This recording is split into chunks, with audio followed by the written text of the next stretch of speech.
Hello everyone, my name is Kayla. Welcome back to my channel, or welcome to my channel.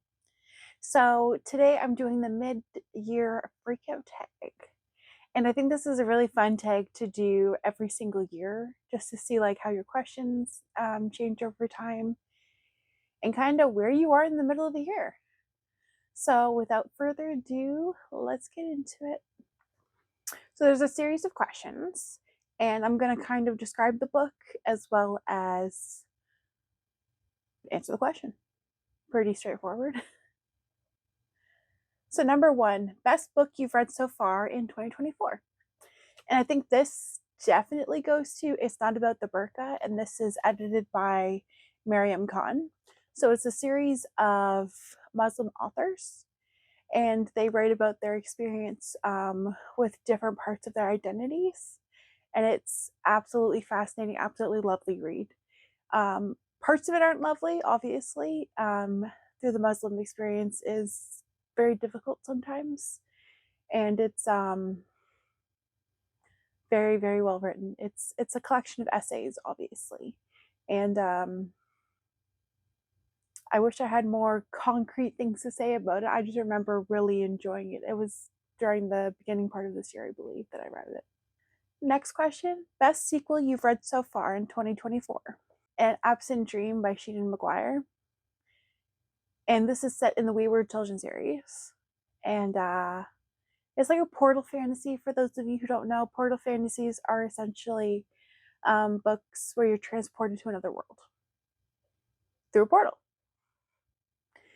And something about In an Absent Dream was amazing because it was partly about holding on to your childhood and never having enough time to do things and wanting things to be a certain way and not understanding the rules of adulthood. And it was just really, really good. So I definitely recommend that one. I think I gave it a 4-star, if I remember correctly. New release you haven't read yet, but want to. I think this goes to The Familiar by Leigh Bardugo.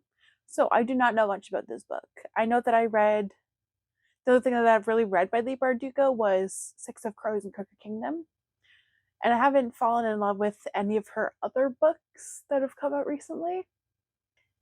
And it makes me sad because like I was really enjoying her books, but then just nothing else caught my interest. The Ninth House and that whole series is a little too dark for me. So I'm hoping The Familiar is something that gets me the same kind of love and ideas from Six of Crows, but not as dark as Ninth House, if that makes sense. Most anticipated release for second half of 2024. So there is a book called Wind and Truth, and it is by Brandon Sanderson, coming out December 6th, 2024. So this book is the next one in the Stormlight Archives. So for those of you who don't know, I've never finished a Stormlight Archive book, but I'm still excited for each book to come out. That probably doesn't make like any like logical sense, but the thing is, I do love the series. I do love the Mistborn trilogy. That's something that I've read most of. But like the books are so long, they're kind of intimidating and they're kind of difficult to get through at times. Like the endings are always like chef's kiss, perfect. But getting there is the tough part. So hopefully I can at least finish a Brandon Sanderson book this year. But I'm still excited for like things to come out from him, obviously. Next one, biggest disappointment. So this goes to Quarantine Zone by Daniel H. Wilson. So this is actually a graphic novel, which I didn't know about when I ordered it. I did think it was a book, and it's supposed to be a book about a quarantine zone that's full of people with a certain kind of sickness. And it's like a rage sickness. So think of like 28 days, 28 weeks later, but really poorly done. It's too quick, it makes no sense. And it's boring. And it just made me really sad because one of my favorite books of all time is Robopocalypse by Daniel H. Wilson, which was like super, super well done. I think I gave that like a 5 stars. But when it's compared to this, it's like Quarantine Zone is kind of not so great. I don't want to say it's like garbage or anything because that's just freaking mean. Obviously, somebody put a lot of time and effort into the story, but it just wasn't great. It's just not my cup of tea. Maybe it's somebody else's cup of tea. So like, here it is. This is what it is, and maybe you'll enjoy more if you enjoy graphic novels with this kind of premise to it. Biggest surprise. So I think this actually goes to The Luminous Dead by Caitlin Starling. So something that I liked about this book is that it gave me exactly what I wanted. It wasn't a 5-star because there were some like, I don't know, issues with it.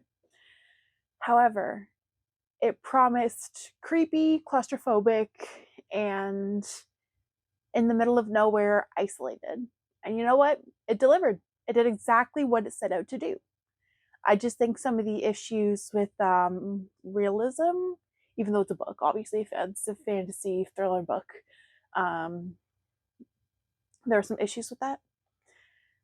However, this book is about a woman named Geyer, I think her name's pronounced, and she goes down into these caves for this other woman as like an employee, and she is down there to discover something, but she doesn't know what.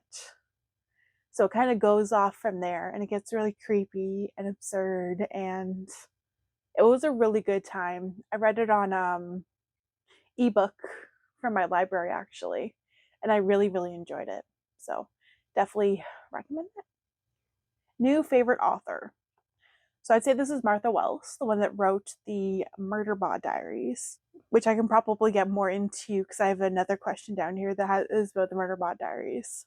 So essentially, the Murderbot Diaries series is about this sect unit. That's what it calls itself, but it also calls itself a murder bot. And just about going through taking care of humans and being in space. Is like a space opera, but it's not like a grand over the top space opera. It's just kind of cozy, even though people are getting murdered all the time around it. And it's trying to figure things out. And I think that's really cool. New fictional crush. So I'd say this is Geyer from The Luminous Dead that I was just talking about with by Caitlin Starling. So the thing about this character is that she is such a freaking badass just because she goes through all this isolation, this trauma, and this trying to get it done through overwhelming odds. And it was just intense as hell. And she was just so freaking cool. And there's kind of some like lesbian romance in there as well. Like she was kind of falling in love with the dispatcher. I don't think they ended up getting together in the end. That was kind of ambiguous. Newest favorite character. So I'd say this is Murderbot from the Murderbot Diaries by Martha Wells. So something I love about the Murderbot character is that it is very, first of all, like ambiguous in its gender, which is kind of cool. It doesn't actually have any like sex parts or anything. So it's more worried about humans and figuring out why it did this horrible thing that doesn't know whether or not it actually did. And it's just, oh, my heart. Such a good sect unit because its purpose is to protect people. And sometimes that means getting like blown apart and getting into bad situations, but ultimately protecting the humans that you're supposed to be working for. So I want to finish the Red Rising trilogy by Pierce Brown. So the first book is Red Rising, and it is about this kid guy. He's in one of those awkward stages. He's like 17 or 18, and he's starting a revolution. There's more to it than that, but that's essentially the idea behind it. I want to finish the Murderbot Diary series. It's still coming out. Oh, it's by Martha Wells, obviously. I talked about it a couple times in this video. Anyway, I want to finish the series. I know there's books still coming out in the series, but I'm actually really, really enjoying it. And like the audiobooks are like maybe 3 or 4 hours long, and they're just like the perfect cozy read. I'm also currently reading Get a Life, Chloe Brown by Talia Hibbert. So this book is not my usual at all. I am really enjoying it for what it is, but I guess romance is not really my thing. I also want to read and finish The Way of Kings by Brandon Sanderson. So this is a book I've tried to read a couple times. I definitely want to try it again. The audiobook's like 40 hours long. It's such a long book. It's funny because I own the book and I own the audiobook now. And this just is still so intimidating. I also want to read The Bone Witch by Rin Chippeko and Gideon the Ninth by Tasman Muir and The Fellowship of the Ring by J.R.R. Tolkien. So those are some books I don't know too much about. Obviously, the Lord of the Rings I know about. Everyone knows about the Lord of the Rings. Like that's just a given. So I'm not even gonna really talk about it all that much. But these are all the books I kind of want to get to this year. I know that I have so many books on my shelves. I do, and it feels like I'm never gonna get to them all. But I want to start making a dent in my books. Uh, Maybe get some books that I'll enjoy more. I don't know. It's hard to say because I haven't read a lot of them. Okay, let me know down below. Have you read any of the books that I mentioned on this list? Do you enjoy it? Did you enjoy or plan to read any of the books that are on this list?